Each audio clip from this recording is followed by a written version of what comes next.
வணக்கம் sir, Jeeva Ravi sir. வணக்கம் வணக்கம் சொல்லுங்க. வணக்கம் சார். இதுவரை 108 தொகுதிகளில் முன்னணியில் இருக்கீங்க. கண்டிப்பாக ஒரு சார், இது எப்படி சார் நீங்கள் எதிர்பார்க்கப்பட்ட ஒன்றா? கண்டிப்பாக தொண்டர்களோ இதை கண்டிப்பாக இந்த அளவுக்கு வரும்னு எதிர்பார்த்தீங்களா? இதே நிலை கடைசி சுற்று வரைக்கும் தொடரும்னு எதிர்பார்க்குறீங்களா? சார், யார் எதிர்பார்த்தாங்க இல்லை, நான் எதிர்பார்த்தேன் சார். என்னோட ஒவ்வொரு இன்டர்வியூ நீங்க பாத்துருந்தீங்கன்னா ஆரம்பத்திலேருந்து நான் சொன்ன போது எல்லாம் கிண்டல் பண்ணாங்க. என்னது இவ்வளவா, என்னது இவ்வளவான்னு கேட்டாங்க. ஆனா வரும் எலெக்ஷனுக்கு அப்புறம் நீங்க பாருங்க நாங்க எவ்வளவு பேர். ஏன்னா விஜய் சாரோட அலை ஒரு முகம் ஒரு கூட்டத்துக்கு சமம். அந்த ஒரு கூட்டம் ஒரே முகம் தான் விஜய் சார் தான். நான் அன்னைக்கே சொன்னேன், எல்லாம் கிண்டல் அடிச்சாங்க. 234 தொகுதியிலும் எப்படி விஜய் பேஸ் நீங்க சொல்றீங்க. ஆமா, இனிமேதான் கேண்டிடேட்ஸ் அவங்க நல்ல பேர் எடுத்து இனிமேதான் அவங்களை ப்ரூவ் பண்ணுவாங்களே தவிர இந்த அலை விஜய் சாரோட ஒரே அலை, அவரோட ஒத்த அலை. அதான் ஒரு பேர் விஜய்.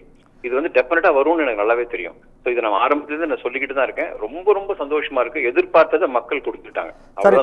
இது உண்மைதான் சார். ஆனால் பிரச்சாரம் அவர் குறைந்த இடங்களில் தான் பண்ணாரு. ஆனால் மிகப்பெரிய கூட்டம் வந்தது. ஆனால் வேட்பாளர்கள் அந்த வேனில் கூட யார் நிற்கிறாங்கன்னு கண்டிப்பாக அனைவருக்கும் தெரியும்னு சொல்ல முடியாது.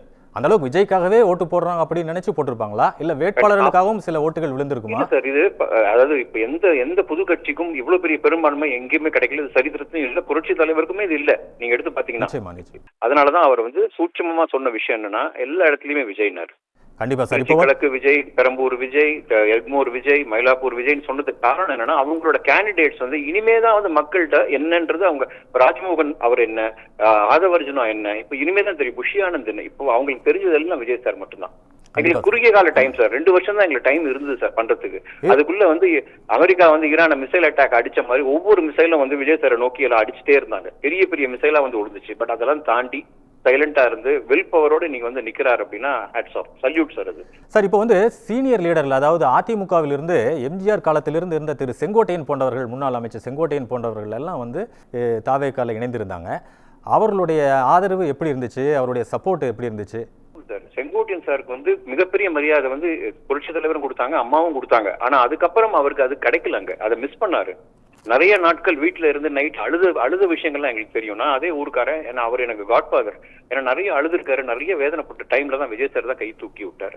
அப்போ ஒரே வார்த்தை சொன்னாரு, என் உயிரை கூட நான் உங்களுக்கு கொடுப்பேன்னு சொன்னதுதான் இன்னி வரைக்கும் அவர் செஞ்ச உழைப்பு. தளபதி தலைவர் அவர் ஒருத்தருக்காக தான் அந்த ஓட்டை அவருக்கு போடுங்க. எனக்கு இல்லை, நான் எம்எல்ஏ கிடையாது, விஜய் சார் தான் எம்எல்ஏ.